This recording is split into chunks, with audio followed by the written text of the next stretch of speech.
All right. So, one of my favorite shows in the world. I don't get to listen to it all the time anymore. It's Breakfast Club. I do love Breakfast Club. So, recently, Les Brown. Let's call it Les Brown, not Lace. Les Brown. So I stumbled into this guy back in the days when I used to push MLM for a very short while. I'm not really proud of that part of my life because of what MLM stands for, but I'm also very proud of the type of the level of leadership training that I got from that particular niche, right? So I stumbled into him back then. That's how I stumbled into him. I don't think he pushes MLM, but it's basically one of the motivational speakers that that a lot of people gravitate towards, and that was when I stumbled. I listened to one of his audios, and it was some of my one of the best audios I've listened to in terms of entrepreneurship and being empowered and things like that in recent times. Okay, so I like Les Brown. So he has a son next to him here. Let me see if I can. There you go. He has a son. So let's listen to it a little quickly. Drama instructor. And he took a liking to me and he taught me three things that's very important. He said, in order to make it in life, number one, you have to develop your mind, that you don't get in life what you want, you get in life what you are.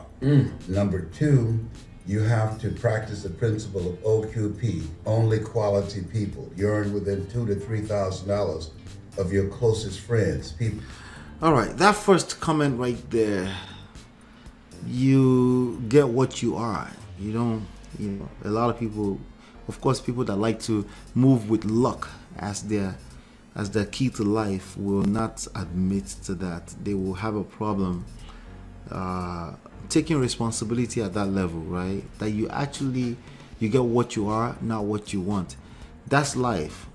And because of that, that's gonna seem unfair after time, because you're gonna look around you, just using your phone on IG, you'll see people that seems like they're getting more than what they are. Yeah, so there's a lot more to unpack there, But I think it's absolutely on point when he talks about mind, right?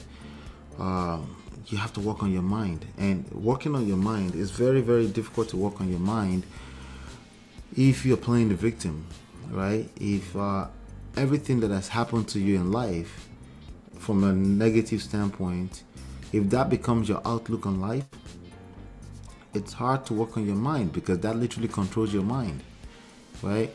But when you take control of your mind, you take control of everything that has happened as well.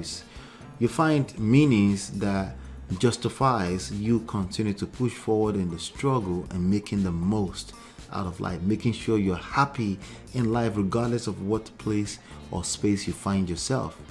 You take control of that, as opposed to waiting for circumstances to shape in certain ways before you're happy, right?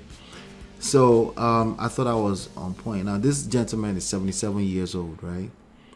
What does he know, right? He doesn't know anything about technology. He cannot teach us nothing. Wrong. Okay? See, there's a proverb from where I am from. If you have more gear, as in clothing, more than these older OGs, right? You cannot have more rags than they have. Okay? So my translation may have been, but that's loose translation right there, may have been butchered up a little bit. But the point is this: you may think you know more than these old people, right? This ancient people, as they like to call it. You may think you know more, right? But I guarantee you that you don't know more in terms of what doesn't work, right? You don't know more negative stuff than they have, right? Than they know, right? They still know more than you in terms of what not to do. Even if they don't know how to help you become successful, they know how to help you avoid pitfalls, at least, right? So, and it's very important to listen to them, not in sound bites, but you want to listen to them over an extended period of time. You also want to keep coming back to listen to this type of OGs, right? Again, what they say may feel lame, may come off as lame, corny, right? But at the very minimum, you should be willing to listen so you can know at least the corny stuff that you don't want to say, right? So that you can know what to avoid saying, right? At the very minimum. But I guarantee you, if you listen in long enough, you will learn some things that will help you along life. It will help you mitigate against some of the pitfalls in life. You know, life is full of blind spots. It's all over the place. Life will throw you curveballs every now and then, right? So it's very, very important to pay attention when I keep telling you, for the young people in general, you really have to check that. There's a cost. See, when you're in your early 20s or your mid 20s, there's a cost to your moves, and you may not feel it until you're in your 40s. So I'm just saying that, just assuming that most people will not hear that, but I'm speaking to the 5 of you that will listen to me, that there's consequences. You can avoid reality, but there are consequences for avoiding reality, right? You cannot avoid those consequences, all right? So some of the comments here, Mr. Les Brown and Mr. Bob Proctor, these two gentlemen changed my entire outlook, all right? So a lot of times these are MLM people saying this, by the way, but they are in fact powerful men, okay? Then I found out in this video that he was actually married to Gladys Knight. Yeah, that was interesting. And then he had a talk show in the 60s. I didn't know that too, you know. So the way Leslie lit up when he talked about his son stealing the show and looked towards his father, Les Brown, and said, "Didn't he, Daddy? It's what you as a father and a man should aim to achieve." Absolutely agree. Now, I have 2 sons that I'm raising, and that's absolutely how I would like to feel about that, you know. And I'm doing everything in my power because I'm actually scared of people like the Fresh and Fit.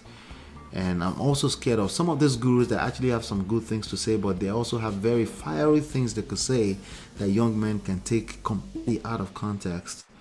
So, but unfortunately, I cannot operate out of fear. I have to be proactive and teach them. So I try to spend time with them discussing some of these tough topics that naturally you wouldn't want to discuss with 13, 11 years old.